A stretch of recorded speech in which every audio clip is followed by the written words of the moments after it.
इस प्रांगण में प्रवेश उन्होंने किया और यहाँ पर पराक्रम दिवस, जो कि भारतीय मंत्रालय ने ऐलान किया था कि अब से नेताजी सुभाष चंद्र बोस की जयंती को पूरा भारत पराक्रम दिवस के रूप में मनाएगा। तो आज पराक्रम दिवस का मुख्य समारोह कोलकाता के विक्टोरिया मेमोरियल में आयोजित किया गया है और प्रधानमंत्री श्री नरेंद्र मोदी इस कार्यक्रम के मुख्य अतिथि हैं। जय हिंद, जय हिंद, जय हिंद। मंच पर विराजमान पश्चिम बंगाल के राज्यपाल श्रीमान जगदीप धनखड़ जी, पश्चिम बंगाल की मुख्यमंत्री बहन ममता बनर्जी जी, मंत्रिमंडल में मेरे सहयोगी श्री प्रहलाद पटेल, श्री बाबुल सुप्रियो जी, नेताजी सुभाष बोस के निकट संबंधीजन, भारत का गौरव बढ़ाने वाली आजाद हिंद फौज के जांबाज सदस्य, उनके परिजन, यहां उपस्थित कला और साहित्य जगत के दिग्गज और बंगाल की इस महान धरती के मेरे भाई और बहनों, आज कोलकाता में आना मेरे लिए बहुत भावुक कर देने वाला क्षण है। बचपन से जब भी ये नाम सुना, नेताजी सुभाष चंद्र बोस, मैं किसी भी स्थिति में रहा, परिस्थिति में रहा, ये नाम कान में पड़ते ही एक नई ऊर्जा से भर गया। इतना विराट व्यक्तित्व की उनकी व्याख्या के लिए शब्द कम पड़ जाए। इतनी दूर की दृष्टि कि वहां तक देखने के लिए अनेकों जन्म लेने पड़ जाए। विकट से विकट परिस्थिति में भी इतना हौसला, इतना साहस कि दुनिया की बड़ी से बड़ी चुनौती ठहर न पाए। मैं आज नेताजी सुभाष चंद्र बोस के चरणों में अपना शीश झुकाता हूं, उन्हें नमन करता हूं और नमन करता हूं उस मां को, प्रभा देवी जी को, जिन्होंने नेताजी को जन्म दिया। आज उस पवित्र दिन को 125 वर्ष हो रहे हैं। 125 वर्ष पहले आज के ही दिन मां भारती की गोद में उस वीर सपूत ने जन्म लिया था, जिसने आजाद भारत के सपने को नई दिशा दी थी। आज के ही दिन गुलामी के अंधेरे में वो चेतना फूटी थी, जिसने दुनिया की सबसे बड़ी सत्ता के सामने खड़े होकर कहा था,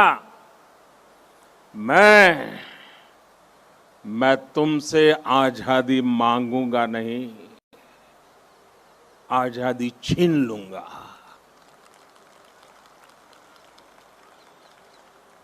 आज के दिन सिर्फ नेताजी सुभाष का जन्म ही नहीं हुआ था, बल्कि आज भारत के नए आत्मगौरव का जन्म हुआ था। भारत के नए सैन्य कौशल्य का जन्म हुआ था। मैं आज नेताजी की 125वीं जन्म जयंती पर कृतज्ञ राष्ट्र की तरफ से इस महापुरुष को कोटि कोटि प्रणाम करता हूं, उन्हें सैल्यूट करता हूं। साथियों, मैं आज बालक सुभाष को नेताजी बनाने वाली, उनके जीवन को तप, त्याग और तितिक्षा से घड़ने वाली बंगाल की इस पुण्य भूमि को भी आदरपूर्वक नमन करता हूं। गुरुदेव श्री रविंद्रनाथ टैगोर, बंकिम चंद्र चट्टोपाध्याय, शरद चंद्र जैसे महापुरुषों ने इस पुण्य भूमि को राष्ट्र भक्ति की भावना से भरा है। स्वामी रामकृष्ण परमहंस, चैतन्य महाप्रभु, श्री अरबिंदो, मां शारदा, मां आनंदमयी, स्वामी विवेकानंद, श्री श्री ठाकुर अनुकूल चंद्र जैसे संतों ने इस पुण्य भूमि को वैराग्य, सेवा और आध्यात्म से अलौकिक बनाया है। ईश्वर चंद्र विद्यासागर, राजा राम मोहन राय, गुरुचंद ठाकुर, हरिश्चंद्र ठाकुर जैसे अनेक समाज सुधारक, सामाजिक सुधार के अग्रदूतों ने इस पुण्य भूमि से देश में नए सुधारों की नींव भरी है। जगदीश चंद्र बोस, पीसी रॉय, एसएन बोस, मेघनाथ शाह, अनगिनत वैज्ञानिकों ने उस पुण्य भूमि को ज्ञान विज्ञान से सींचा है। ये वही पुण्य भूमि है जिसने देश को उसका राष्ट्रगान भी दिया है और राष्ट्र गीत भी दिया है। इसी भूमि ने हमें देशबंधु चित्तरंजन दास, डॉक्टर श्यामा प्रसाद मुखर्जी और हम सभी के प्रिय भारत रत्न प्रणब मुखर्जी से साक्षात्कार कराया है। मैं इस भूमि के ऐसे लाखों लाख महान व्यक्तित्वों के चरणों में भी आज इस पवित्र दिन पर प्रणाम करता हूं।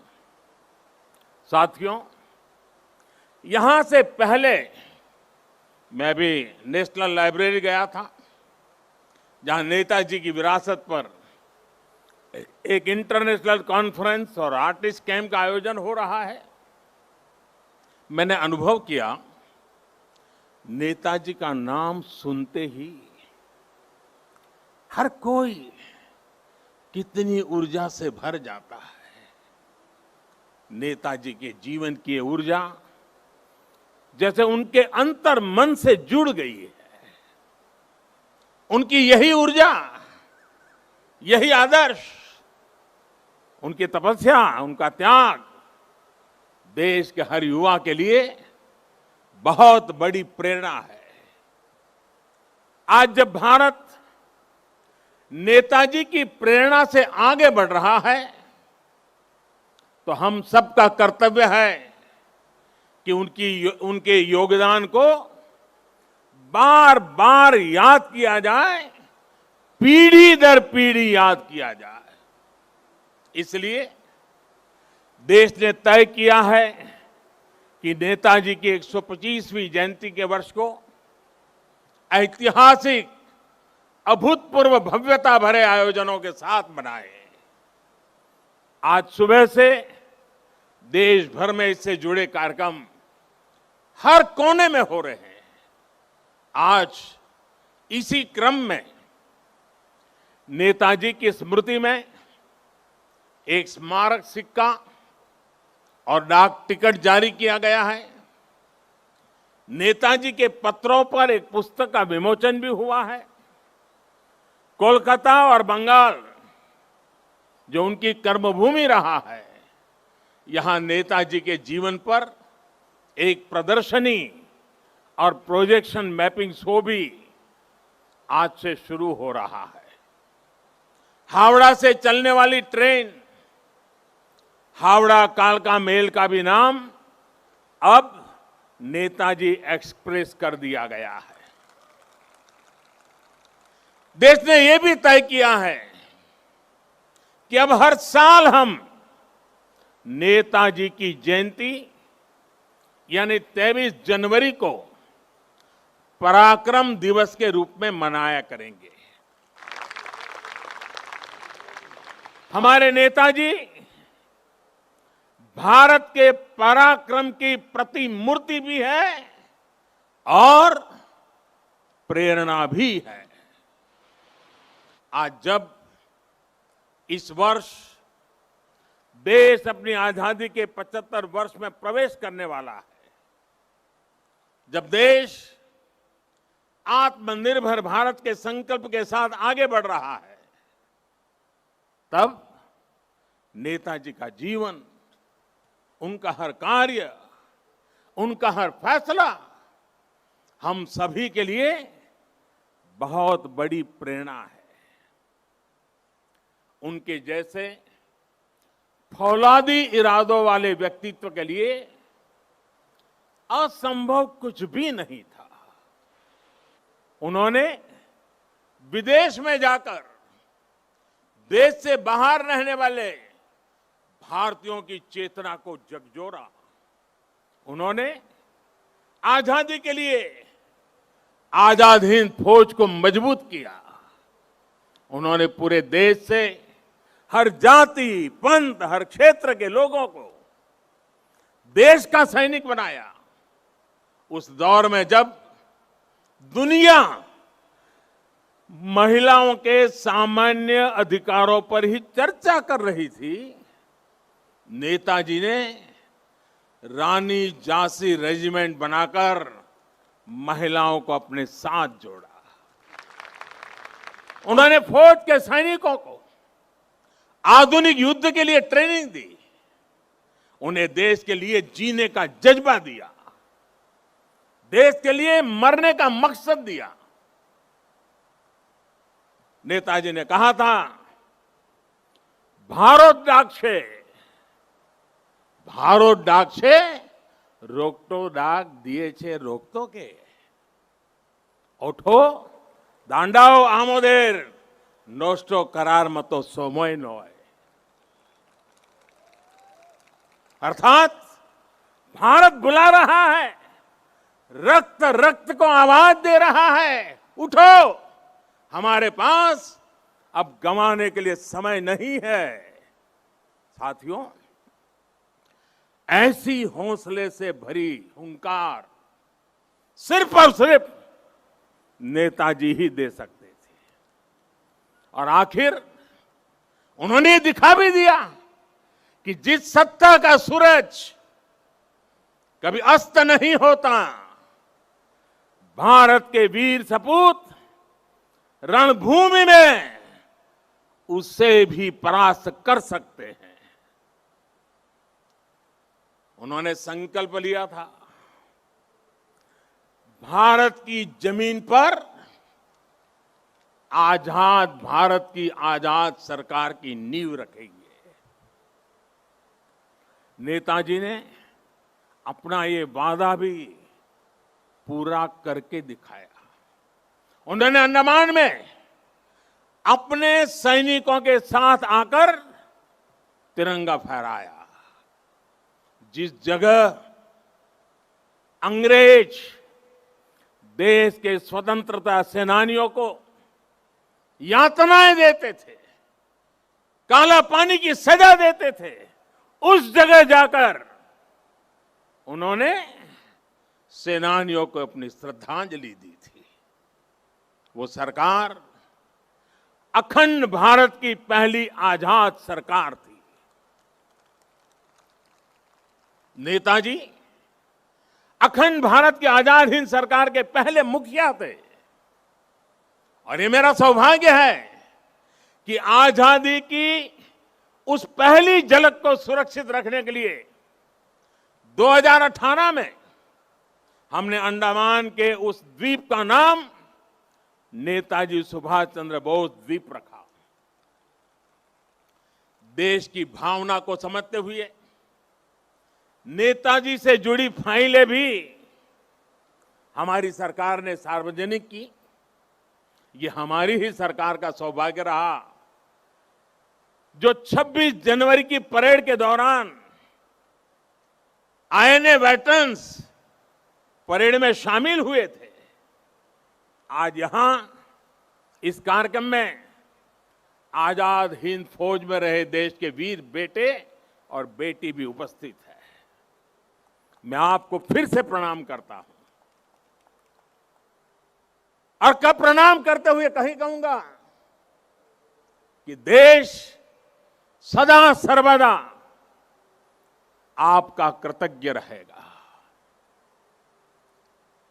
कृतज्ञ है और हमेशा रहेगा। साथियों, 2018 में ही देश ने आजाद हिंद सरकार के 75 साल को भी उतने ही धूमधाम से मनाया था। देश ने उसी साल सुभाष चंद्र बोस आपदा प्रबंधन पुरस्कार भी शुरू किए। नेताजी ने दिल्ली दूर नहीं का नारा देकर लाल किले पर झंडा फहराने का जो सपना देखा था, उनका वो सपना देश ने लाल किले पर झंडा फहराकर पूरा किया। भाई और बहनों, जब आजाद हिंद फौज की कैप मैंने लाल किले पर झंडा फहराया था, उसे मैंने अपने सर पे लगाया था, उस वक्त मेरे मन मस्तिष्क में बहुत कुछ चल रहा था। बहुत से सवाल थे, बहुत सी बातें थी, एक अलग अनुभूति थी। मैं नेताजी के बारे में सोच रहा था, देशवासियों के बारे में सोच रहा था। वो किसके लिए जीवन भर इतना रिस्क उठाते रहे? जवाब यही है, हमारे और आपके लिए। वो कई दिनों तक आमरण अनशन किसके लिए करते रहे? आपके और हमारे लिए। वो महीनों तक किसके लिए जेल की कोठरी में सजा भुगतते रहे? आपके और हमारे लिए।